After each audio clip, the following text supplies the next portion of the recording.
வாழ்க வையகம், வாழ்க வையகம், வாழ்க வளமுடன். குரு வாழ்க, குருவே துணை.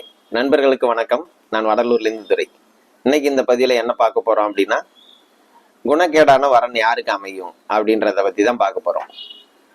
குணக்கேடான வரன் அப்படின்னு பார்த்தீங்கன்னா, அதாவது நம்ம கணவன் மனைவிக்கு குணம் கொஞ்சம் அட்ஜஸ்ட் பண்ணி இருக்கிறது இல்லை, அவங்க பிடிச்சபடியிலே நிற்கிறது, அது போல சொல்ல வரேன் நான். ஓகேங்களா? அப்ப அவங்களுடைய சிந்தனையில உயர்வான எண்ணங்கள் குறைவா இருக்கும். இதெல்லாம் யாருக்கு அமையுது அப்படின்னா, பெரும்பாலுமே ஆண் ஜாதகத்துல சுக்கிரன் ராகு அமையும் போது, சுக்கிரன் கேது இந்த அமைப்பு இருக்கும்போது அவங்களுக்கு அமையிற அந்த மனைவிக்கு கொஞ்சம் குணம் சொல்லிக்கிற அளவு இருக்கிறது இல்லை.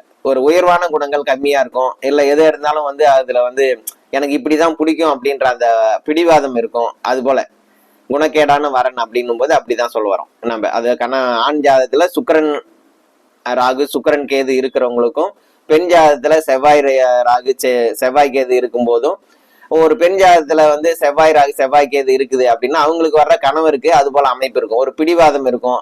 எல்லாமே பர்ஃபெக்டா இருக்கணும்னு நினைப்பாரு. எடுத்த பொருளை எடுத்த இடத்துல வைக்கணும், சொன்ன நேரத்துக்கு வந்துடணும். அவங்க பேச்சுல ஒரு வேகம் இருக்கும். அதுவே அந்த பெண்களை கஷ்டப்படுத்தும்.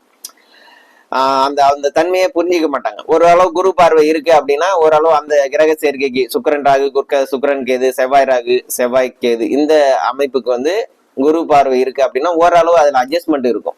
அது இந்த சுக்கிரன் ராகு சுக்கிரன் கேது ஒரு சரியில்லாத பாவத்துல இருந்துட்டாங்க, ஒரு சனியோட தொடர்புல இருந்துட்டுதுன்னா அது இன்னும் கொஞ்சம் அதிகமா இருக்கும். ஓகேங்களா? அப்ப நம்ம ஒரு பெண் ஜாதகத்திலையும் சரி, பெண் ஜாதகத்துல செவ்வாய் ராகு கேது சேர்க்கை, ஆண் ஜாதகத்துல சுக்கிரன் கூட ராகு கேது, சுக்கிரன் ராகோ சுக்கிரன் கேதோ இருந்தது அப்படின்னா அவங்களுக்கு குணக்கேடான வரன் அமையறதுக்கான வாய்ப்பு அதிகம்.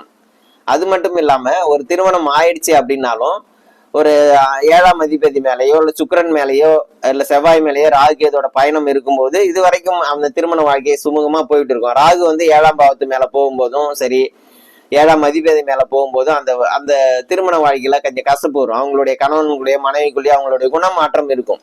இது வரைக்கும் இல்லாத பழக்க வழக்கங்கள் அவங்களுக்கு வரும்.